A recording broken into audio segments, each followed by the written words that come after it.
The planet was designated E571 by the Dominion Cartography Division. Third from its sun, oxygen-rich atmosphere, moderate gravity, fluctuating climate. The initial scans returned images of uncivilized species, crude dwellings, fragmented tribal governments, and a tech level barely capable of rudimentary space exploration. No orbital defenses, no unified language, no interplanetary signals of consequence. A primitive world, raw and untamed. Commander Ralvex reviewed the data with indifference. The conquest would be trivial. We classify this world as subsapient, dominated by a species called humans, aggressive among themselves, resource wasteful, violent but directionless, still rooted in tribalism. Cleansing and occupation will be swift. The recon team was dispatched within the day.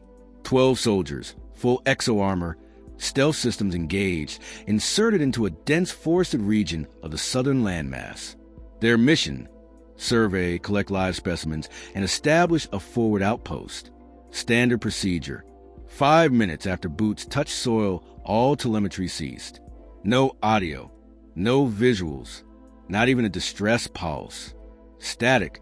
Command assumed mechanical interference. Earth's magnetic field was unstable in several regions. Acceptable losses. A second squad, this time reinforced with combat drones and orbital overwatch, was deployed. Live feed transmission initiated. Troop vitals normal. Movement steady. Atmospheric data within norms. The squad fanned out in formation, sweeping through what appeared to be abandoned terrain. Motion sensors picked up heat signatures ahead. 12 entities. Humanoid. 1 soldier stepped forward to engage, issuing standard surrender protocol via translation algorithm. The reply came in unfiltered human speech. "You don't belong here." Gunfire. Screams. The audio feed dissolved into chaos. Camera feeds jittered violently. Explosions lit up the forest canopy. One feed stabilized just long enough to show a soldier convulsing on the ground, helmet half smashed, blood spilling from the seals. Behind him, a figure in matte black combat gear emerged from the shadows. No formal uniform, no insignia, just a face, scarred, smeared with ash, and smiling. Then darkness. The transmission ended with a sharp hiss. Silence reclaimed the command deck. Ralvex reviewed the footage 3 times. He didn't speak. He didn't have to. The crew knew what came next. A platoon-level deployment. 40 elite Zelani warriors. Orbital air support. Nanite field suppression. A show of dominance. No more precision. No more restraint. They would purge the zone, find human combatants, and remind this backwater species what it meant to challenge a Tier 1 force. They landed in a different region, urban outskirts this time. Satellite images showed crude settlements of concrete and steel. No active defense systems. No armored vehicles. No sign of resistance. Yet the streets were empty, not evacuated, abandoned. Food lay rotting on tables. Cars sat idle in roads. Pets wandered alone. No civilians. No soldiers. And then movement. Just flickers at first. Shadows behind windows. Doors creaking. Drones tried to lock on targets, but their vision blurred. Scrambling pulses jammed their optics. The squad pressed forward, adapting their formations. And then the traps began. Explosives rigged to collapse buildings. Tripwires tied to chemical combustants. Silent takedowns from rooftops. Even when the soldiers retaliated, they found nothing. Only illusions, quick movements, disappearances into underground tunnels. Ralvex watched in real time as a platoon was bled. Not by superior force, but by ruthlessly efficient asymmetry. They weren't fighting a primitive species. They were being hunted. One drone feed, still active, caught a fleeting shot.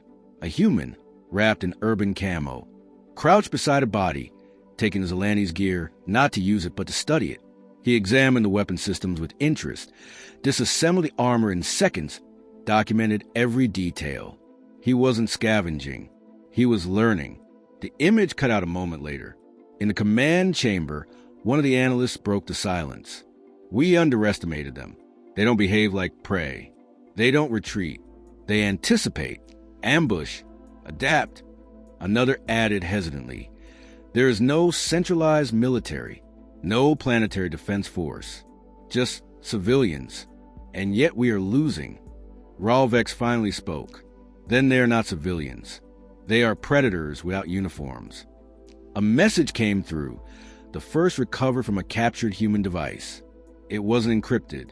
In fact, it had been broadcast deliberately, repeatedly on Dominion channels. The voice was calm, male, accented, and terrifyingly controlled. You came here thinking we were easy prey, that our chaos meant weakness. But you mistook our lack of unity for vulnerability. We don't need one banner to fight. We don't need orders to defend our home. You landed on Earth. A pause. And Earth doesn't raise prey. It breeds predators. No signature. No identification. Just silence. Within hours, Dominion forward posts across 3 continents had gone dark. Automated recon units reported seeing humans moving freely in captured Zelani armor, issuing false signals to reroute incoming Dominion supply drops into ambush zones.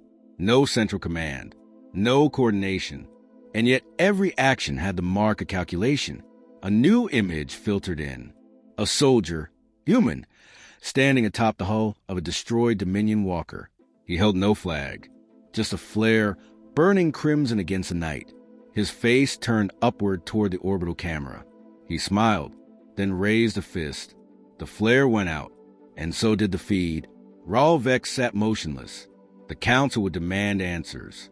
The military would clamor for escalation. But deep inside, where rank and title held no power, he felt it, a flicker of something he hadn't experienced in decades. Fear, not a technology, not a superior firepower, but of the idea that somewhere on that blue world below existed a species that did not run, that did not hide, that saw death coming and ran toward it. Not prey, predators. They brought in scientists next. Not more soldiers, analysts, biologists, xenosociologists. The Dominion needed to understand what it had misjudged. Every war they'd won had begun with data. This one had begun with arrogance. The humans, they said, were anomalies. Their physical capabilities were unimpressive. Weaker musculature compared to most predatory species. No claws, no venom. Sight and hearing were limited. Short lifespans. Highly emotional, but still undefeated. They reviewed surveillance footage frame by frame. Humans didn't operate by pattern. They didn't fight in formations that could be mapped. One moment they'd set traps using ancient mechanical devices. Strings, pulleys, pressure plates. The next, they'd reroute Dominion signal relays to scramble air support. They used terrain like extensions of their own bodies, disappeared into it as if it were armor. The scientists argued they shouldn't be winning, and yet they were. One researcher made a chilling observation. We thought they were another animal. They're not. They're a contradiction, a social predator.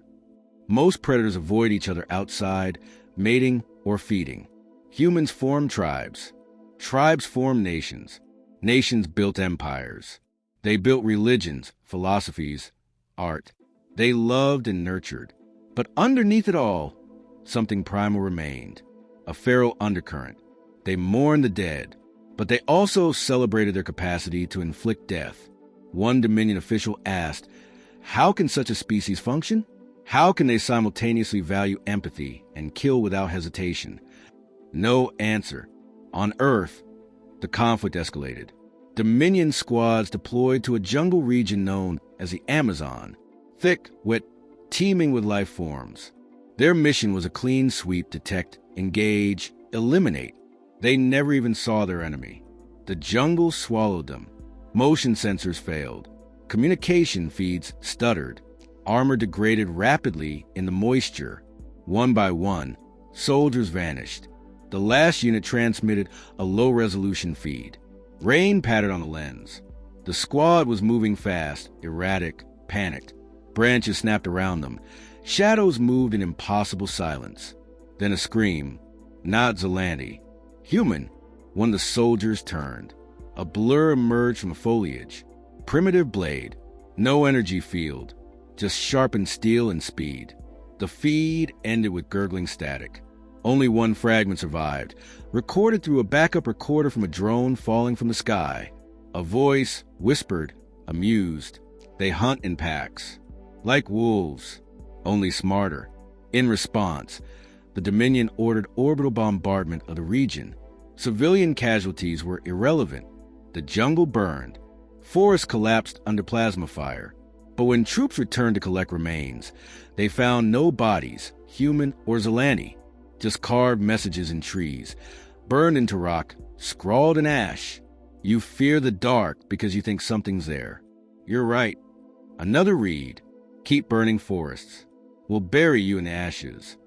The Zilani High Council reviewed human media next.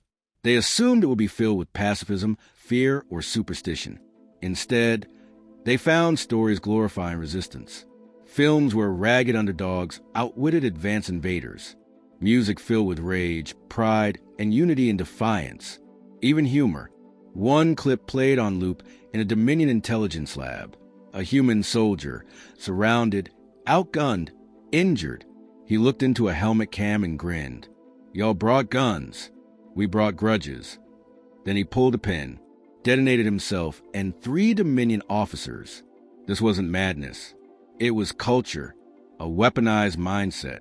Another log surfaced, translated from a human field report. They came expecting conquest.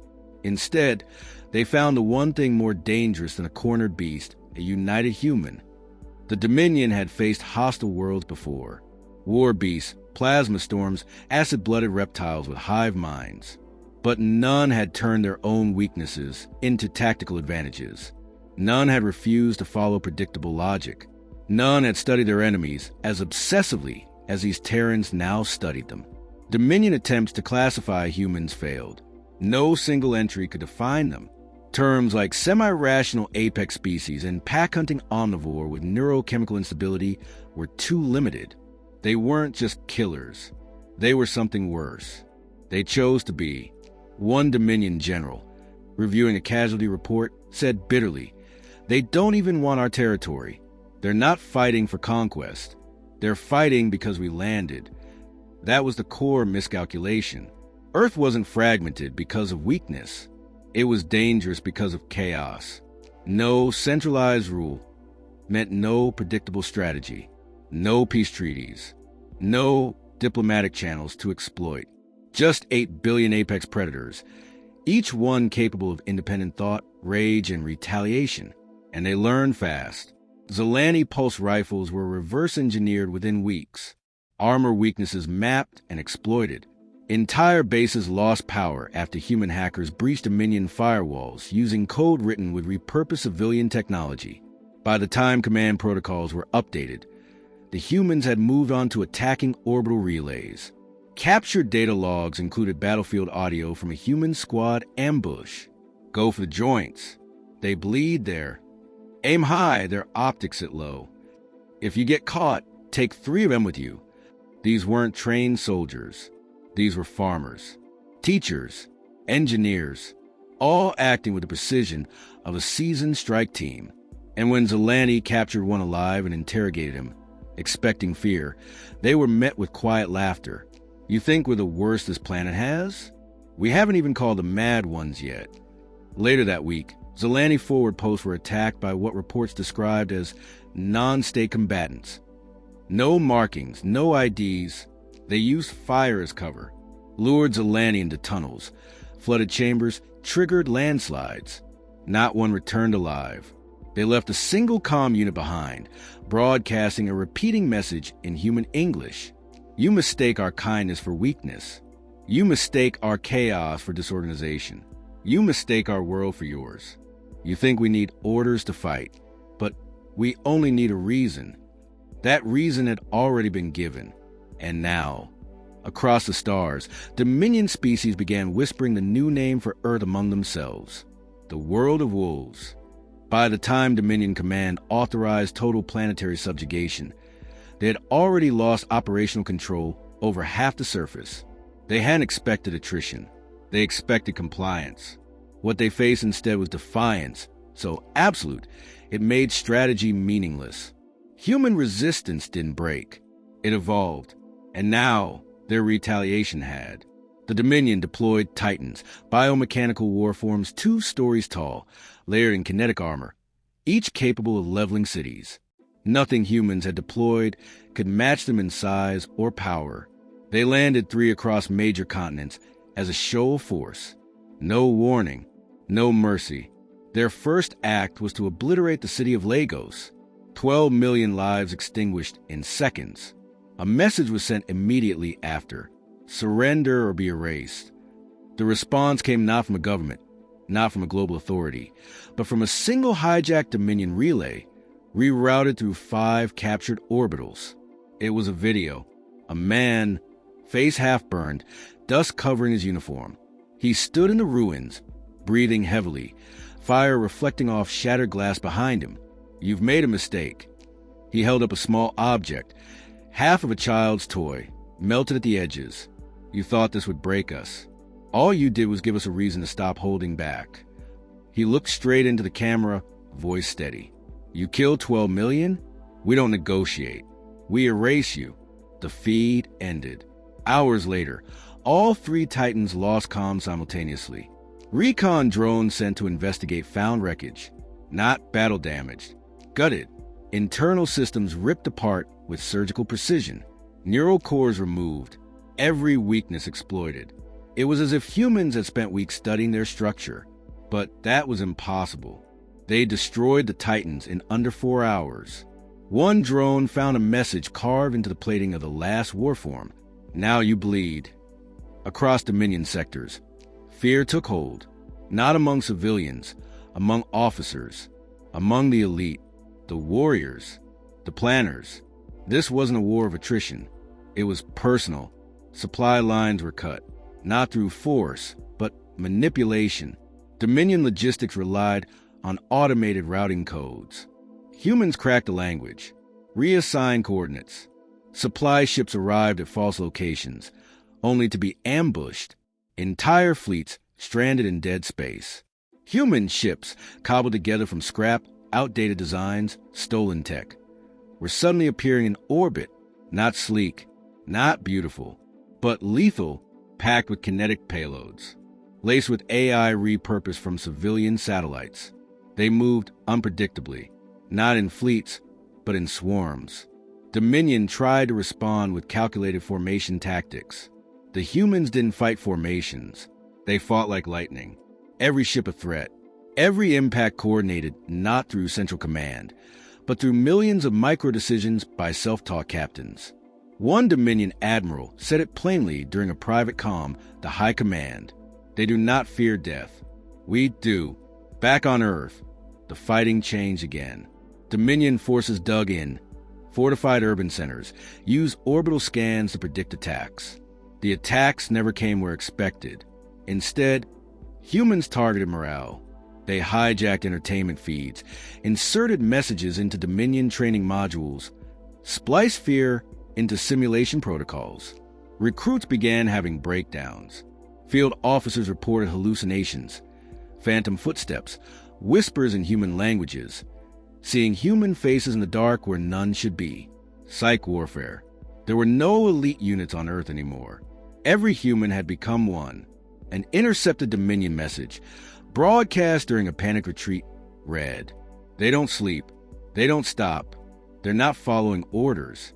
They're following instincts." In the north, a group of Zelani officers attempted to bribe their way to safety using captured tech.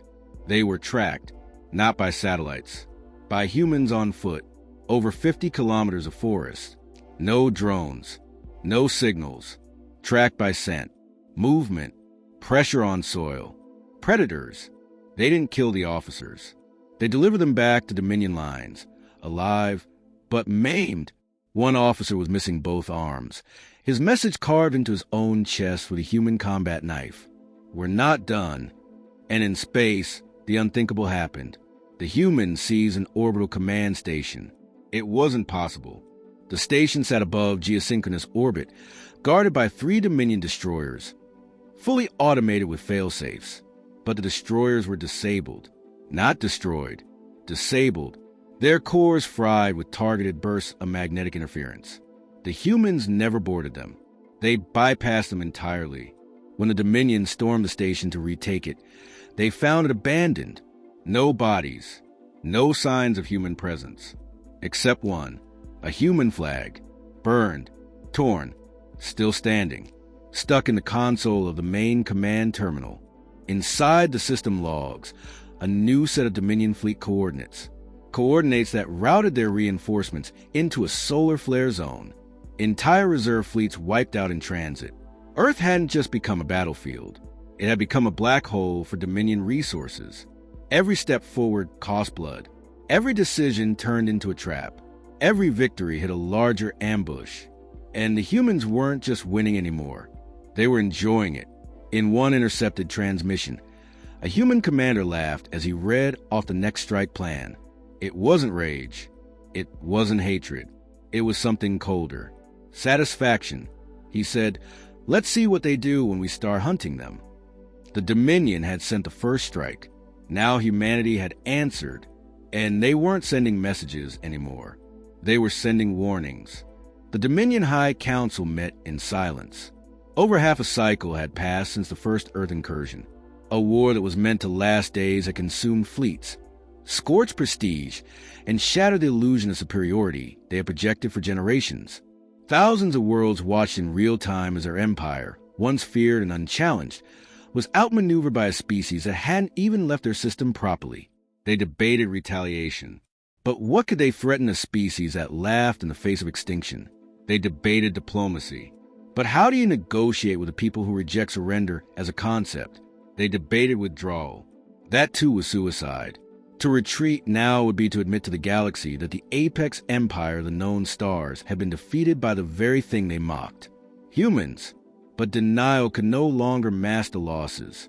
Their databanks overflowed with reports of failed operations, captured tech, psychological collapse among Dominion troops. One transmission, from a Zilani captain during his final minutes, was studied like prophecy. They have no central leader, yet every one of them fights like they command the stars. We bring war, they become war. And perhaps the most damning evidence, defections, Dominion allies, minor species who had once paid tribute to Zilani for protection, were now refusing to engage. Some had even begun whispering of alliances with the Terrans, not out of ideology, but fear, or worse, admiration. One message intercepted from a neighboring species read, "If this is what humans do when unprovoked, imagine what they become if united." Unity was always humanity's supposed weakness. The Dominion had assumed their division was their flaw. They now understood it was their shield. A single global military could be mapped, broken, or bribed, but 8 billion individual predators, each with unique skills, instincts, and motivations, was a chaos no algorithm could predict. They weren't a hive. They weren't a machine. They were a storm, and they had stopped defending Earth. They had started expanding. Small human craft, reverse-engineered hybrids, began slipping into Dominion space. Some smuggled, some pirated, some simply appeared, traveling routes Dominion never imagined exploitable. They didn't seek conquest. They didn't raise banners. They struck targets that had once enabled the Dominion war engine, logistics hubs, slave markets, research stations. They freed prisoners. They left messages. One scrawled across a scorched hangar wall, "We remember." Another, carved into the bridge of a seized cruiser, "This is for Lagos." And as these actions spread, so too did the idea that humans weren't fighting for survival. They were fighting to erase the possibility that anyone would ever think to invade Earth again, not through treaties, not through alliances, but through consequence. The Dominion called an emergency summit with what remained of its core species. The agenda was simple. How do you fight something that won't fight like you? The answer came from the only source that had survived extended human contact, a captured civilian researcher. He was missing 3 limbs. His eyes had been removed, carefully, not violently. The humans had wanted him to listen, not see. He spoke only once, before dying of untreated infection. They do not conquer. They correct. Confused, the council pressed him. What correction? He used his last breath to whisper, "You." At the same moment, on the far edge of Dominion territory, a mining colony went dark. No attacks, no weapon signatures, just silence. Weeks later, Dominion forces investigated. The colony was intact, every system functional, every building untouched. But every Zelani was gone. No blood, no bodies. Only the colony's AI remained, repeating a single human phrase on loop. "Your debt has come due." The galaxy had watched Dominion warships burn world after world for centuries. Now, it watched a single world, just one, turn the tide, not through numbers, not through weapons, but through refusal. Earth refused to break, refused to forget, refused to be prey. A captured Dominion officer, interrogated by one of Earth's underground cells, had asked a final question through cracked lips and failing breath. "Why do you keep fighting?" The human had stared at him, calm and expressionless, before replying, "Because we never stopped." And then, quietly, "We've always been at war. You just made the mistake of noticing." The Dominion's final act of desperation came in the form of a world ender, a doomsday device reserved only for species classified as existential threats. It had never been used before. Earth was marked for erasure. The weapon never arrived. It was intercepted before breaching the solar system, not by a fleet, not by a military, by humans. 8 retrofitted civilian ships, running on hybrid fuel cells, magnetically lashed together in formation.